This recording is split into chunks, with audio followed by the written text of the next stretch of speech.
Okay, good afternoon, everybody, and warmly welcome to today's INGENIUM Education Lab webinar. It is a pleasure to have you all with us as we start presenting the project selected through the Joint Educational Lab project call 2025.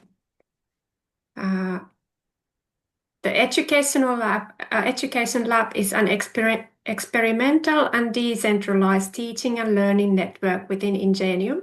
It brings together diverse expertise, educational spaces, facilities, students, staff, stakeholders, and RDA perspectives.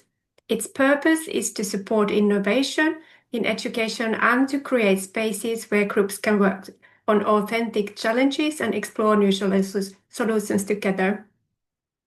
The Joint Education Lab project initiative was launched to support this kind of collaboration in practice. So in today's webinar, we are going to hear two projects. Each presentation will last about 20 minutes, and it's followed by time for questions and discussion. So you are all very welcome to share your reflections afterwards. Our first presentation is Advancing Assessment and Feedback for Inclusive Learning. And after that, we'll continue with the innovative Audio Escape Learning project. But now, please, the presentators from the Advancing Assessment and Feedback for Inclusive Learning project. The stage is yours. Thank you. So I'll start when I have the slide deck.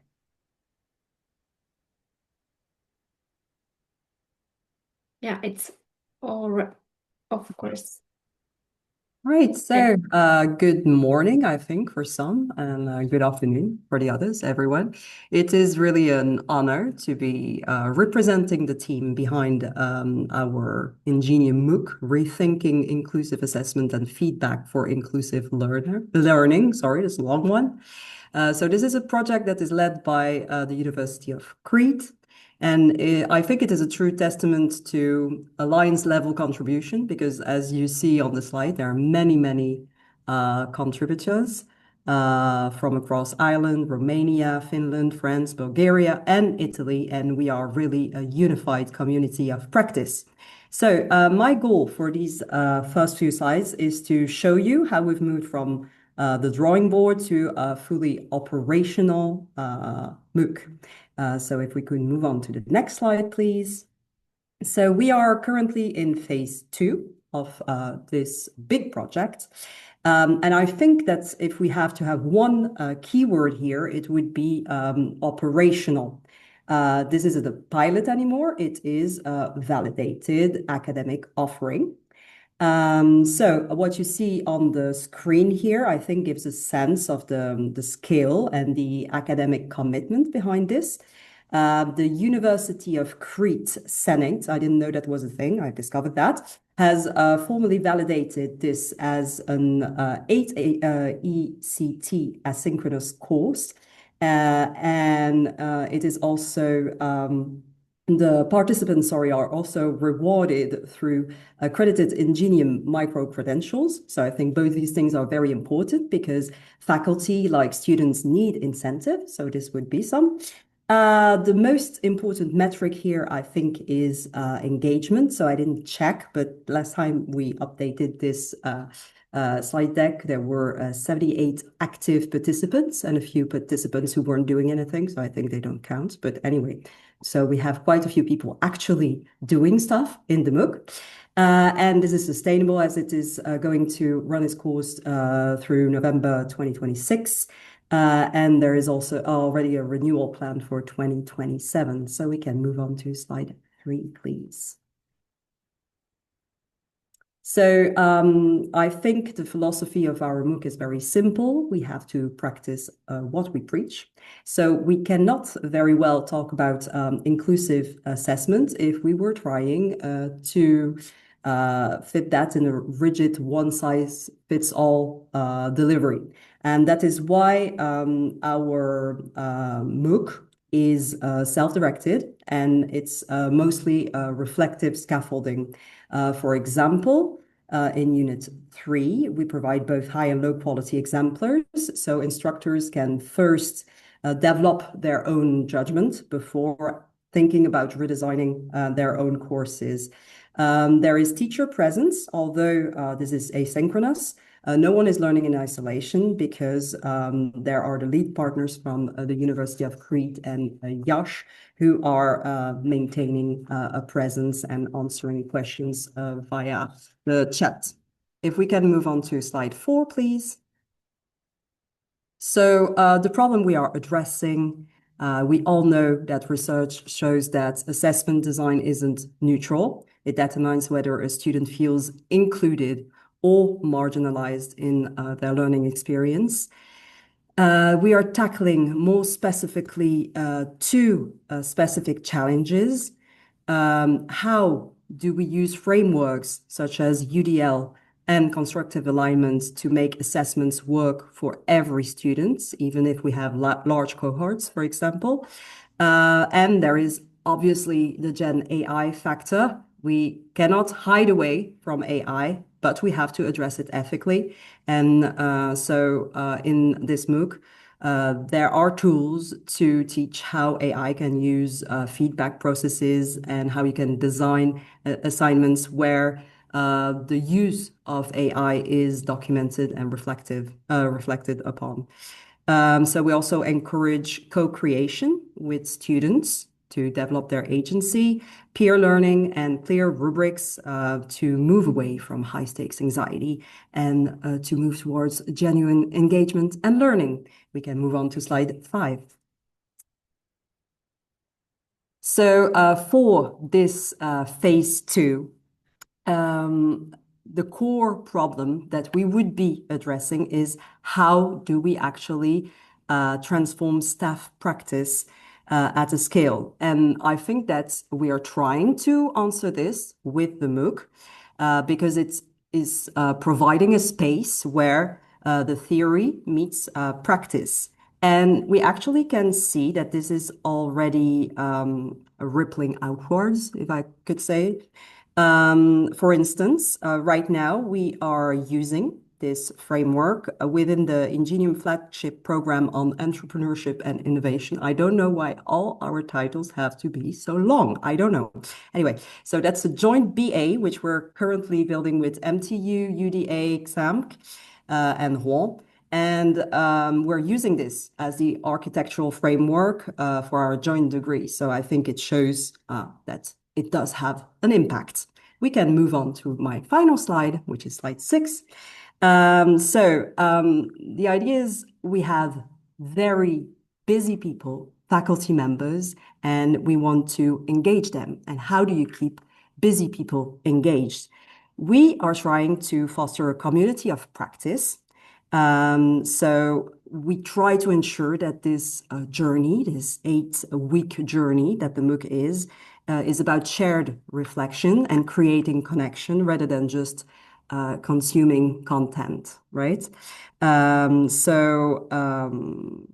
We really try to help our colleagues and also to help ourselves think and interrogate ourselves on the assumptions that guide our grading. Because as we say in Unit 2, what we assess teaches students what we value. So what we value is inclusivity, reflection, and transparency. Tom, I'll pass it over to you to walk us through the specific structures that makes this happen. Thank you very much. Hi, folks. Thank you so much for joining us. And thanks a million, Mercedes, for kind of introducing the MOOC. So I'm going to spend a few minutes, maybe just give you a sense of maybe what it contains, and particularly, I guess, how we've thought about the assessment piece. So as you can see, the kind of core, the course structure there. Unit 1 is thinking about the kind of reflective practice base and kind of communities of practice and learners working together. And not surprisingly, then, there's units that are very much focusing on kind of how we understand assessment and how it can become more student-centered and thinking about generative AI. And we're finishing up then in the Unit 7 and 8, thinking about I suppose, the main ask of participants, which is to engage in a kind of action research project where they think about how they could apply some of what the MOOC has been kind of modeling and advocating for into their own practices. So each of those units then, maybe Kai on the next slide, are kind of structured like this. So there's a video, typically, a recording, and thinking about kind of the multilingual bit. So again, in terms of inclusivity, recognizing obviously that we're privileged. I'm privileged that so many of you speak English, but like it's not necessarily your first language, and therefore we've got transcripts. Maybe Kai, if you just move on, I think there'll be little bits pop up here. There'll be, and so we've transcripts in different languages, and again that was a big focus, I guess, of the project this semester, was kind of translating some of the content into the different languages. To kind of support that accessibility bit. And then on the final bit then is kind of the engagement and how we're encouraging our learners to engage through kind of quizzes, which is reinforcing some key ideas that are introduced in the recordings, and then reflective questions where they're kind of thinking about how this might apply to their own practice, or kind of developing, I guess, their understanding of the ideas that we're introducing. The MOOC kind of culminates, I suppose, in this action research project where, as I said, we're asking participants to think about how they transfer some of those ideas into their own practice, maybe thinking about, and the research piece of it, I guess, asked that they might gather some evidence which would then kind of explore the impact of that on their practice. So like how well it worked, if it worked, and how well it worked, and what they've learned, I guess, from that process. And again, in this, we are modeling, maybe, or trying to model at least, what we preach in terms of it being inclusive. So there's lots of research that talks about how authenticity is inclusive, because, it means something personal to individuals and they're going to engage with it more there, the kind of real world aspect. And I guess if participants are making changes to their practice, then the assessment has a life beyond the MOOC. It's not just for the MOOC, it has this broader kind of impact. We're encouraging participants to submit materials in different formats, oral or written, and again, that if it's preferable to participants, they can think about different languages, or perhaps languages of their own choice in terms of submitting. So it doesn't have to be just in English. So some of the ways maybe we're thinking about the inclusivity there, or modeling the inclusivity in the assessment piece. And then I guess to support that as we're going through it, Kai, on the next slide, is each of the units we're kind of modeling, I suppose, what we'd call formative assessment. So like at the very start, we're encouraging participants to think about maybe the context for their own action research piece. So like what course or problem perhaps would they like to address? So they're starting to think about that early. In Unit 3, we focus a lot on co-creating assessment criteria. So assessment criteria helps to make the ask explicit to others. But if we as teachers create it, it doesn't necessarily mean that it's going to be understood by others. So the idea of inviting learners in to help create the criteria is one way in which we can kind of make it much more inclusive. So we think about one way we're doing this in the MOOC is by sharing exemplars and then asking participants to kind of compare those two exemplars. One is slightly higher quality than the other, deliberately so, and then thinking about like what differentiates these two, and those elements that differentiate it then help to inform learners of kind of the criteria that are important in terms of, maybe generating or creating high quality pieces of work. So on the next slide, maybe, Kai, so there's the comparison bit. Yeah. Towards the end, then, a lot of the kind of contemporary assessment literature talks a lot about self-regulation and how we empower or enable students to take more responsibility for their own learning and particularly kind of for their own feedback. So in Unit 8, once kind of participants have maybe a draft of kind of their own action research piece, we're sharing another high quality exemplar and asking them to compare those two. Well, how does my work compare with this high quality exemplar, and what are the things that I'm seeing in common to both of them, and maybe where are the differences? And in combination with that, then creating a generative AI prompt, which kind of captures, in some sense, how we interpret quality, like what we would see as a high quality kind of action research piece. And then if participants were happy, they could run that on their work and generate automated feedback, and then kind of compare these two feedback sources. So are there common themes through the feedback that they've generated themselves and the automated thing? And then there's a whole heap of stuff there that participants might want to think about in terms of trust. Do I trust myself more or the AI if there's differences? And what am I going to act on? And this is all part of that kind of regulation bit, because there are lots of sources of feedback, and we need to be making these judgments all the time about, what I see as important and what resonates with me, and what am I going to do with it? And these are the things that we are emphasizing, I guess, in the MOOC, that we need to equip our own students with these kind of skills around evaluative judgment. So I think that's me, and over to you, Kai. Thank you both for introducing the project and for going through some of the content in our MOOC. And now it's time for everybody's favorite word that we've not heard enough ever: impact. So we're thinking about what impact did our project generate. So in terms of the MOOC and things, we've gathered innovative assessment practices from our community and also co-created them together. We've designed and created a MOOC focused on assessment, and also planned future collaborations, like, for example, phase 3 of this project is developing an ebook. But I think also the impact of our project is a little bit intangible. We've developed professionally, learning about our own skills from each other and developing through the community practice that we've created.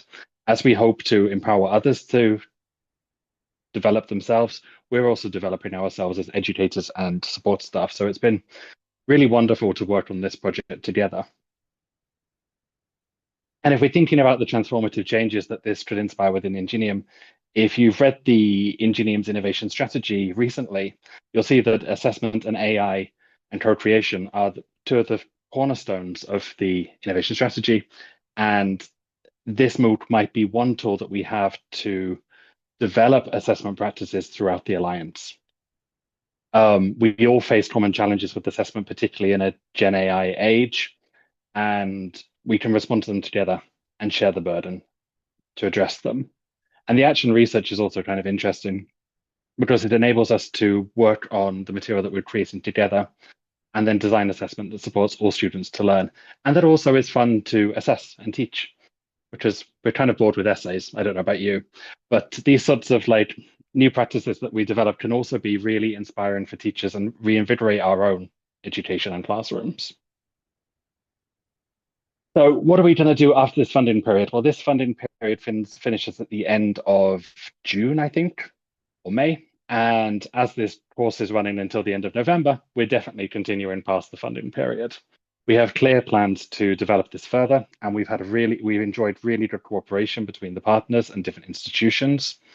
So we're looking to see how we can take this in beyond the Education Lab.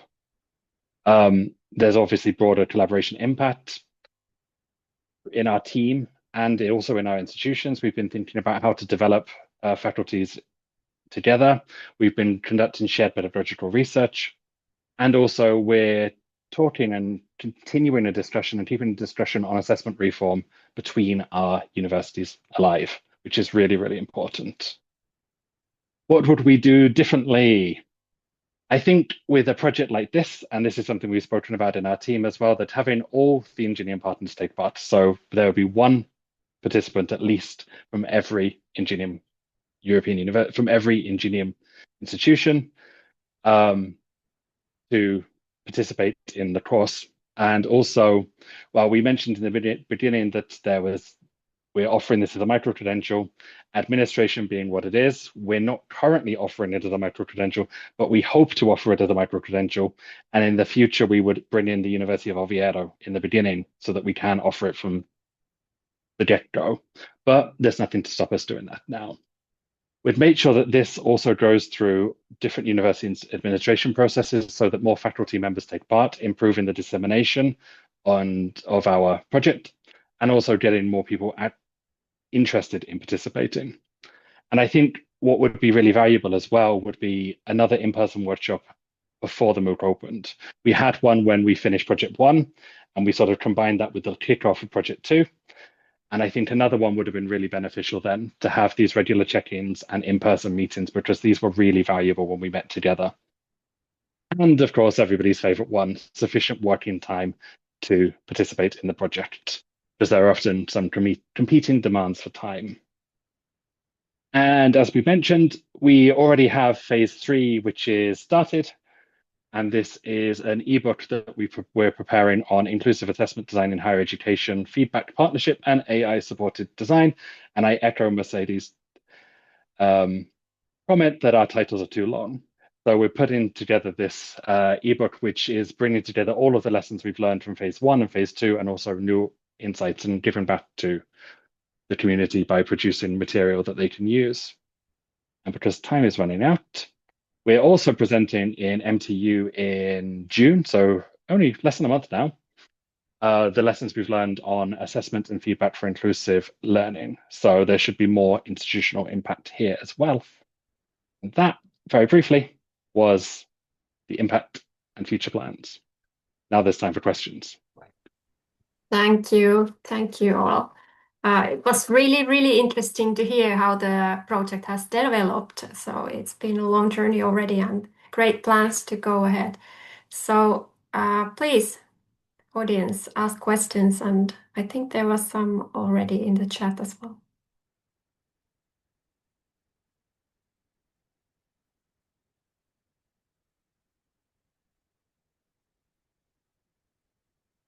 Kelly, do you want to comment by yourself, or do I read it? Yeah, sure. Oh, can you hear me? Yeah, perfect. Yeah, thank you. I was also at a webinar presenting what I did with MTU with Dave O'Hanlon with our co-creation of rubrics with our students. And so I'm reminded again what you, I think, presented this, but now the further development of it. So it's really in alignment what we did as well. Sorry. And yeah, as I was listening, I was just considering the generative AI challenge and wondering if you wouldn't mind commenting perhaps a bit on my question in the chat there, just how you think this is addressing this inequitability question, like in particular. And yeah, maybe a bit more.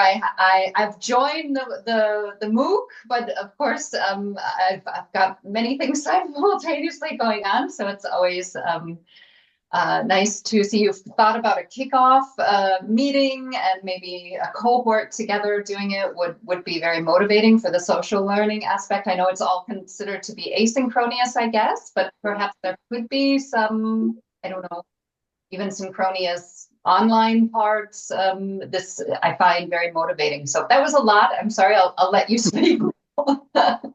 Okay, Kelly. If you like, I could take the Gen AI question if somebody else wants to take the action research co-creation question. Great. So from our perspective, we've been thinking a lot about generative AI because we hear that it's leveling the playing field in terms of making content more accessible. It's increasing people's ability to translate material and engage with material directly. So it sounds like it's actually doing the opposite. But we've been thinking critically as well that there's a supposition of digital literacy, that we assume that the students are growing up with these tools and using these tools as developing. And if we're not teaching the skills on how to use generative AI correctly and in different ways, then people's skill level might pose a challenge here. And secondly, it also thinking about models. So if there are people with access to more advanced models than perhaps the free co-pilot that's offered in many institutions. They might be paying for access. This then might create inequalities in what the models can actually do. Someone might be paying for a super advanced model that actually isn't allowed, but still there's this sort of paying for access. So there's little things about inequality that we're starting to think, okay, it might not be the great leveler that it is, but this is taking a really critical lens and going, hey, let's actually see what's happening here. But those are just the two that came to the top of my head. And does the online content address this in the learning videos that you have in your own MOOC? Or, yeah, okay. Yeah, one of the videos has a section on inequality and AI usage. Mm-hmm. Yeah. And I guess if I was to pick up on some of that, one of the skills perhaps that's argued for is kind of this evaluative kind of aspect. So that students, that students are encouraged to critically engage with the output and go like, is this something that I should trust, and to what extent should I trust it? And I think, let's say one of the uses that I've been playing with is that idea of providing a prompt that tries to capture how you think about assessment, and saying to students, look, you might think about using this, but very much qualifying it that, like, the Gen AI stuff generates lots of random things as well. And like, you can't control exactly what's going to come out of it. So you actually do need to critically engage with this and go like, how much of this does make sense and how much of it, like, am I going to reject?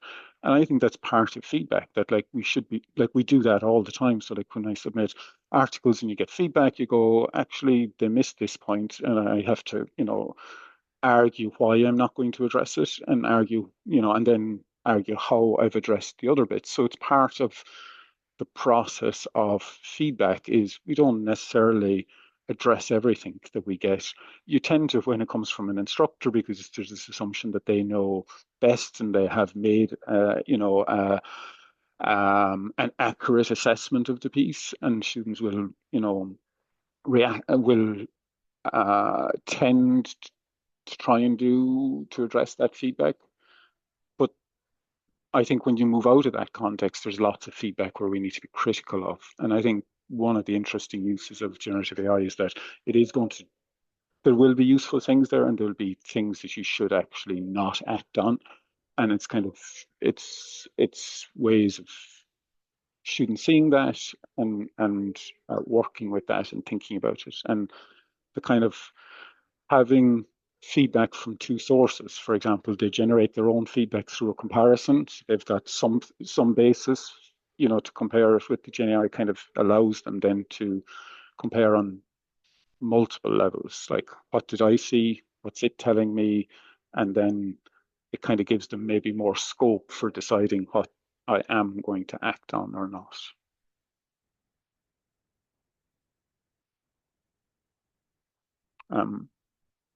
And the co-creation is very much about, so there's an assumption that assessment criteria and kind of, if you're familiar with assessment rubrics or the criteria we might give students, say this is how it's going to be assessed, that's transparent. Most experiences, when you kind of do research on this and talk to students, they're not transparent. So we use a lot of term or term, or so what it be, also students, unless they really understand, they're likely to.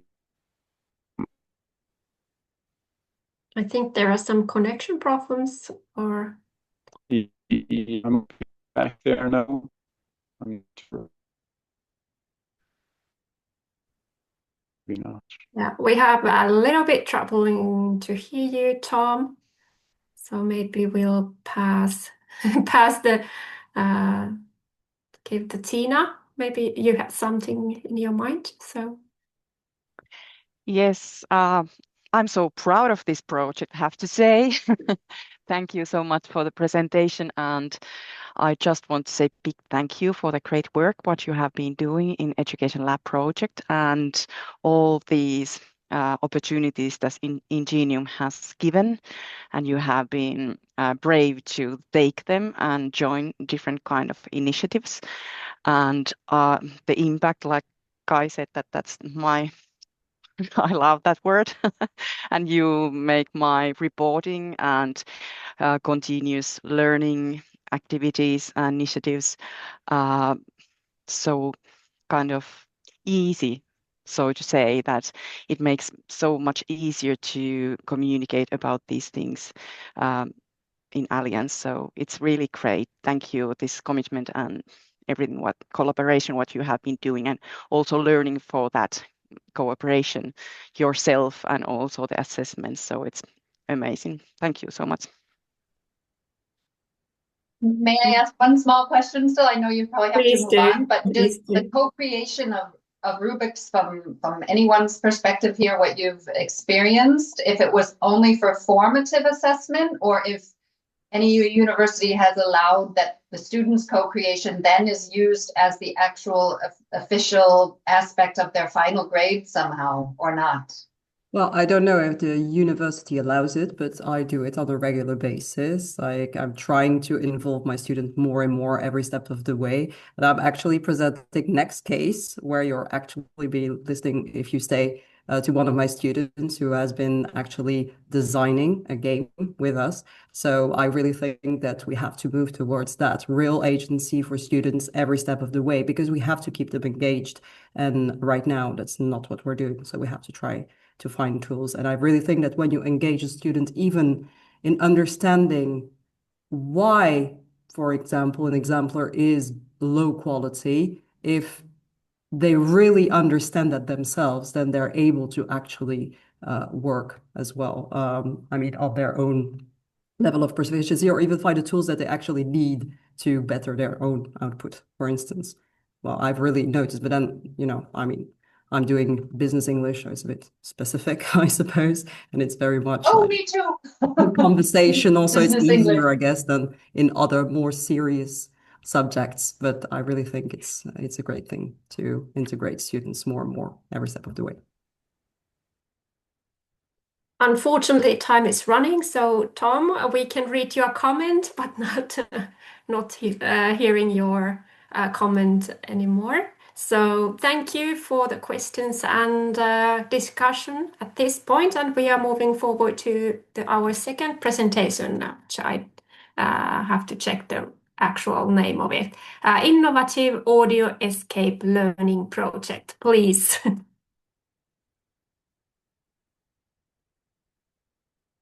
Yeah, sorry, because I suppose I'm going to have to share my screen. So if you could just give me 1 minute, because I'm not using Zoom that often.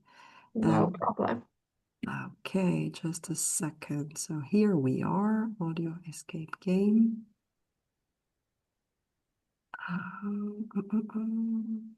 Sorry about that. So I suppose it's here. It's here. Hello, everyone. Hello, welcome. Thank you.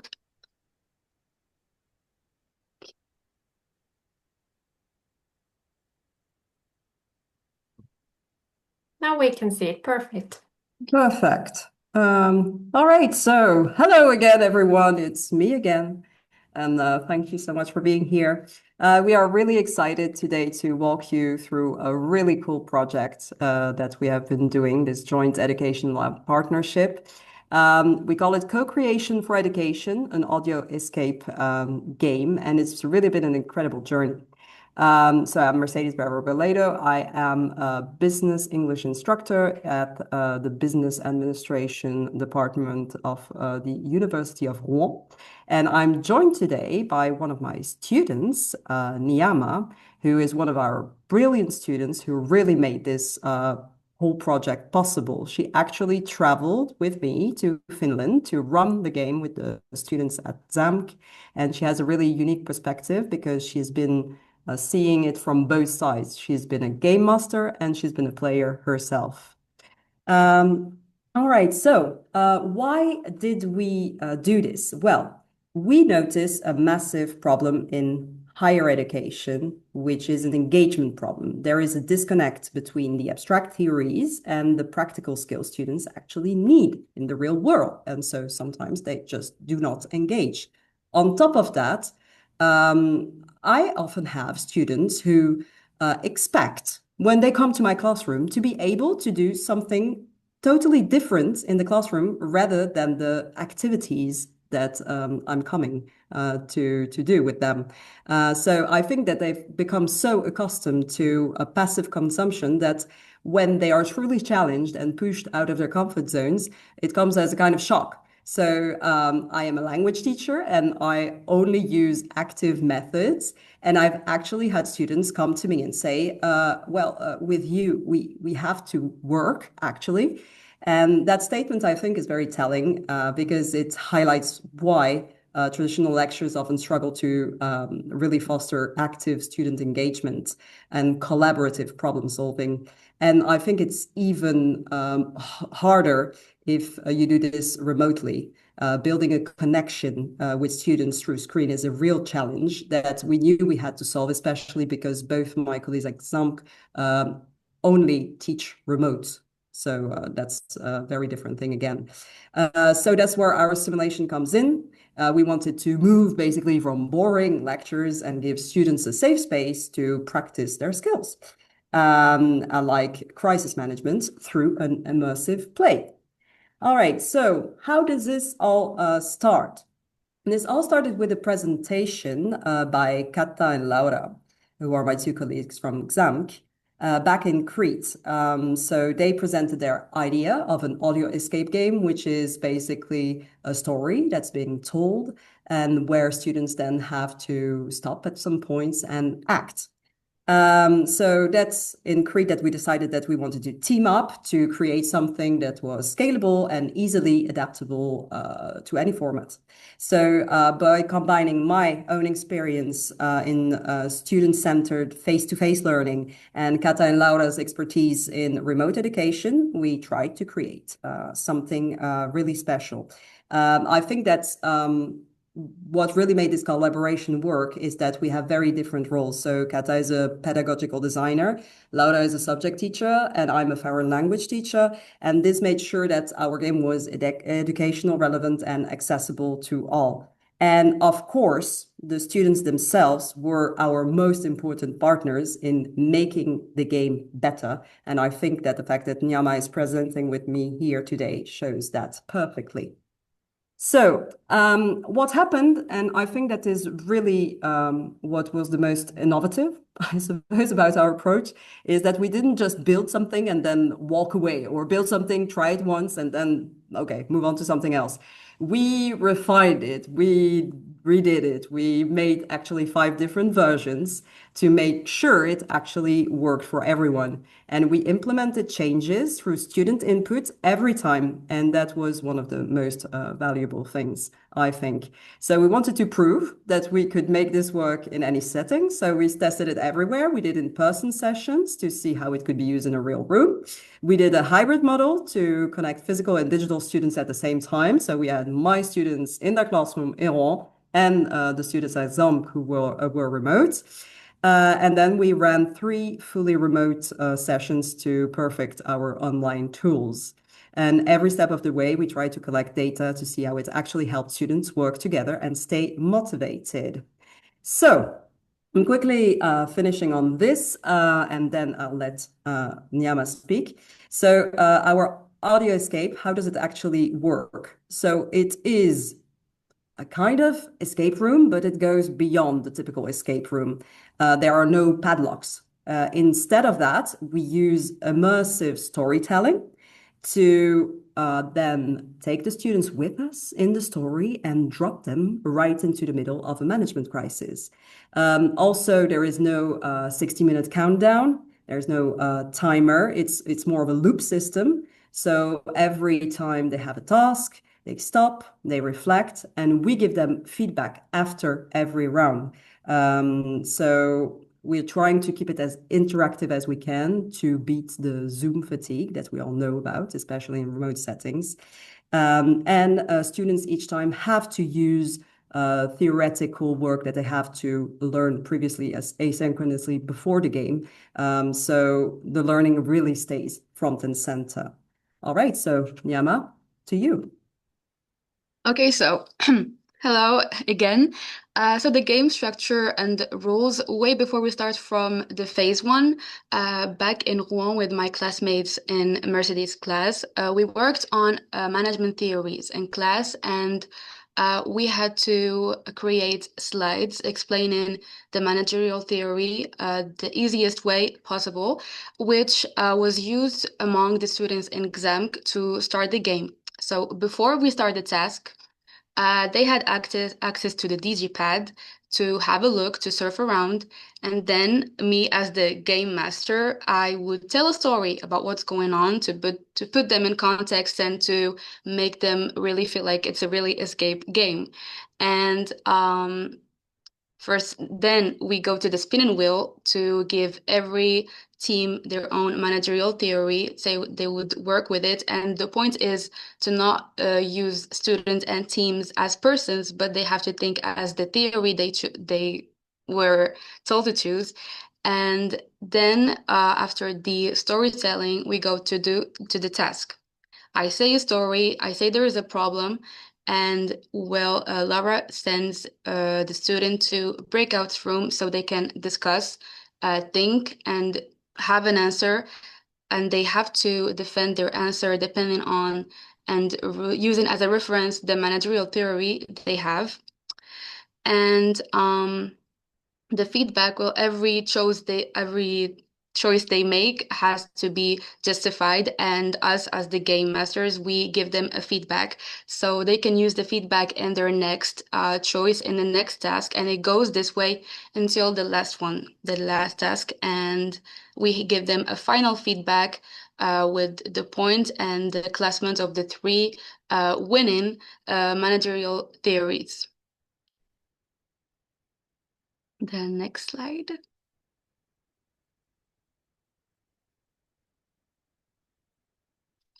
Well, the abstract to concrete, well, as I said, students in the game, they aren't playing as themselves. They are assigned a specific management framework, and they have to think and they have to make decisions depending on their management theory.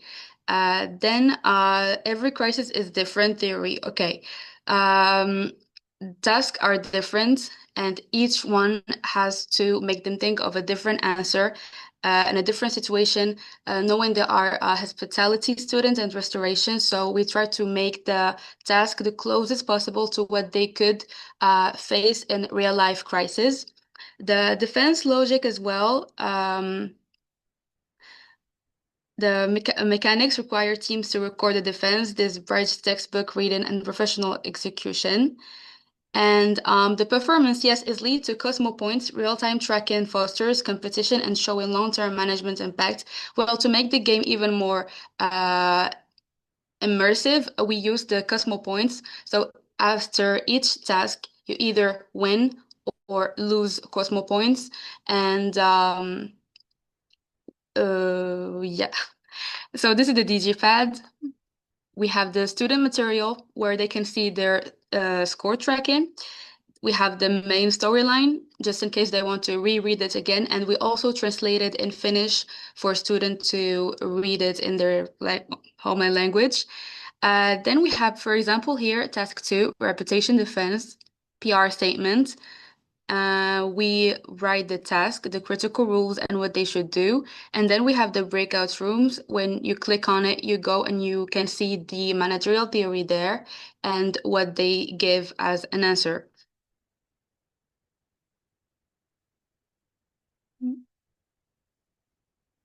And yeah, that's it for the DigiPad website. Okay, well, sorry about that. I think I'm sharing my whole screen. Am I right? Yes, so here we are again. You're good. Okay, so just quickly, we collected data as we were doing all these iterations. And I think it kind of speaks for itself because we managed to play the game with students across every format that we tested. Naturally, it wasn't perfect from the start at all. We went through plenty trials, refinements, and mistakes along the way. But I think that's exactly what made the process so interesting. So our in-person tests were great for the room dynamics, and the students were actually engaged. I think this time they really had to. The hybrid session showed we could successfully engage students both on-site and online together. And the fully digital sessions proved that the high pressure mechanics, when they had like to give an answer in 3 minutes times, really kept them focused. So now we have a solid framework that's ready to be used anywhere. So I think that's our main achievement. What you can see here on the screen is the students' feedback. So this was the feedback after the two first iterations. So we have a scenario that's polished and ready to go. And we really, I think that's very important, and that's why I wanted to show this board as well. We listened to students' feedback to perfect everything from the timing of the rooms to the penalty systems. And now we've come up with an engine that's really versatile. You can use it from everything from AI glitches to PR disasters, and it works every time. What does that mean? It means that I think we have managed to show through this experiment that students get better at collaborating and applying knowledge when the stakes feel real. Also, when you actually give them agency and listen to their input, they really feel like going on. Then we have created a blueprint that any educator or institution in the INGENIUM Alliance will be able to use.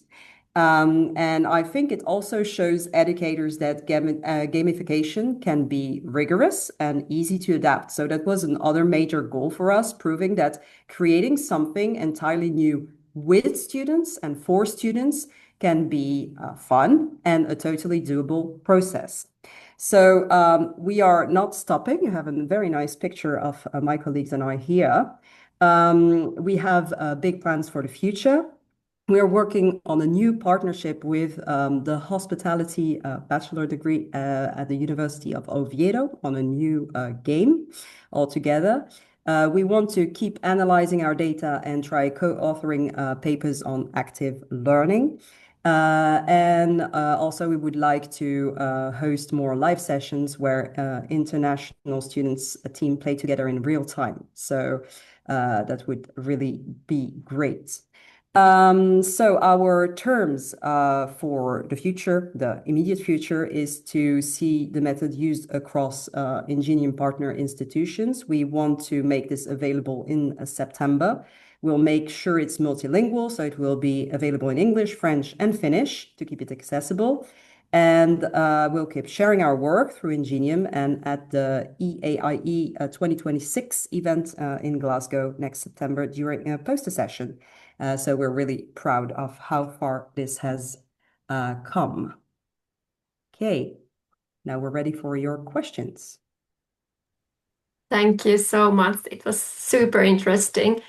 Actually, I want to ask first, did I understand correctly that you are having these separate teams working on the same challenge, but with different management background? And once they have solved the situation in the breakout rooms or whatever, they come together and they hear the other answers. And do they also hear the feedback for other teams? Yes, we do. You want to reply, Yama? Or? You can go. Okay, so the thing is that everything is available. So we showed you the DigiPad, which basically is an open source Padlet. Because we really try to use very simple tools and open source tools.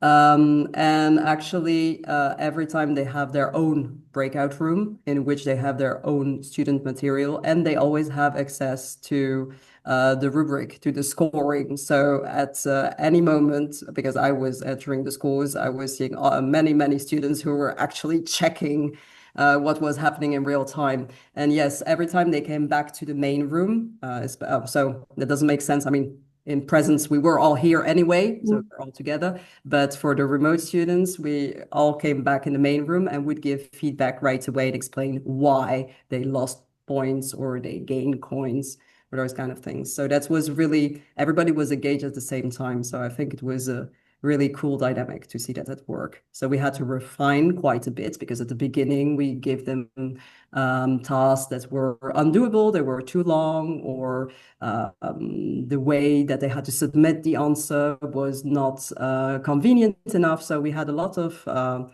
we tried many things. And I think that was one of the main things as well. I've been a teacher for quite some time now, and I think we always have this fear of actually failing, like doing something and it's not working, and you're like, oh, what should I do? Plan B, plan C. And this time it was like, we just came and we were saying, okay, we're developing this, we're working with you. And at the end of the session, you're going to give us your honest feedback and we're trying to make it better. And Yama has seen many, many iterations now, and she's seen how the game has evolved. But I think, yes, it's really fostered a sense of community as well among the students.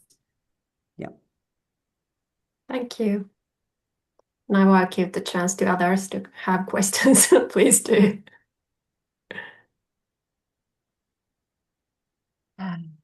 Okay, so Kelly is asking, which digital tools did we use for content creation?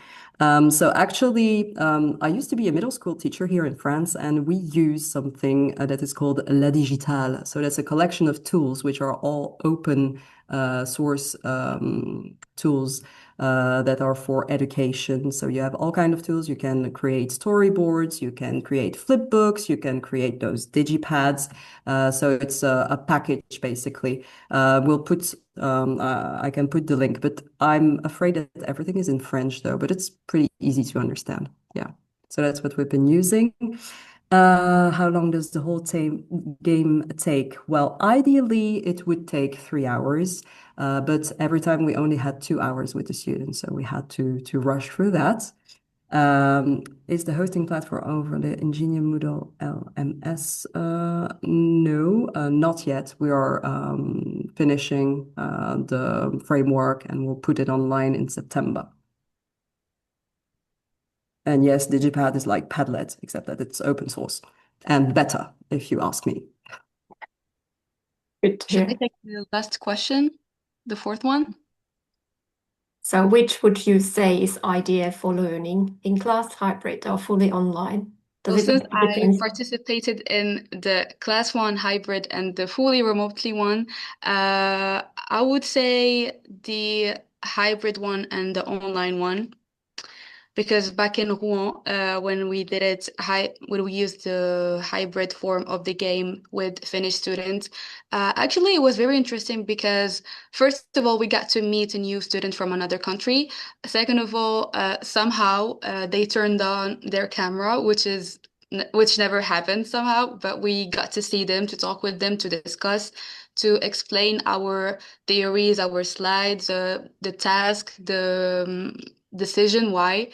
And fully online, I participated online back in Mikkeli, and it was pretty interesting because I was before the game master and then I was a player. So I saw how the players were seeing the game, understanding the game, and proceeding through the game.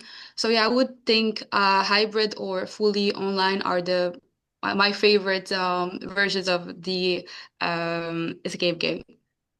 Have you measured it out from the participants, how they liked it? Sorry? Have you measured? Have you like asked the participants which one they preferred overall?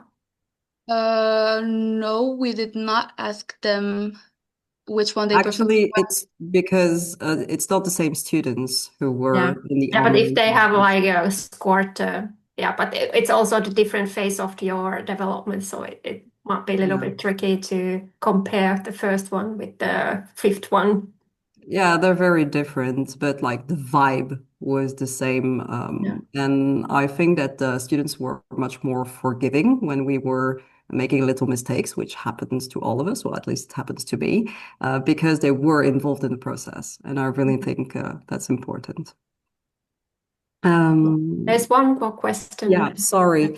So the asynchronous part was actually split in two. My students are third year management students. They were actually working on theory of management. So they had to create the slide decks for the students in XAMPP to read.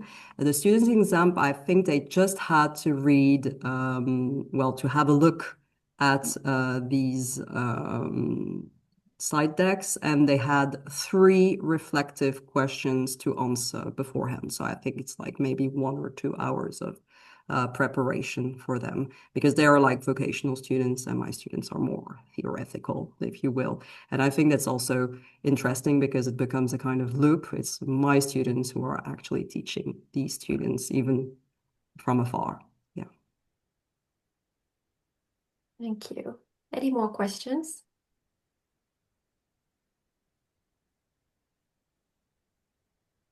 No? Tina. Always Else. something. I'm not questioning, I'm again giving feedback because it's great that I know, of course, Kata and Laura from our university, and I have seen them, how they are enthusiastic to develop this method. And now I have also been seeing that you met Mercedes with them in Crete, and also that inspired you for the cooperation. So it's really wonderful to see what you have now developed, and that the students are now participating it all over the INGENIUM. So it's really great. And I'm sure that others teachers are also really interested of this. I'm unfortunately here is not that much audience today, but I'm for sure that they would like to know more of your project and all of this method. Amazing job. Thank you. Thank you. And Kelly, I read your comment. Yeah, I would be more than happy to do sessions with your students as well. I think the interesting thing here is that we created a framework that can be super easily adapted, because I think nowadays oftentimes we're afraid of using tools because it's like it's going to take time and we have to learn how to use it ourselves, and then our students have to understand how it works. And by keeping the tools super simple, you can actually create something quite fun and doable. There are also greetings from Tom in that chat room. Okay, but at this point, I thank you once again, the presenters, and it was a pleasure to hear of your work. And I'm asking everybody to join next week's webinar. We are going to gather again on Tuesday and learning about, I think it was 3 other projects. So thank you all, and let's meet next Tuesday then. Have a Thank you nice very much. day. Bye-bye. Thank you. Bye-bye. You, bye.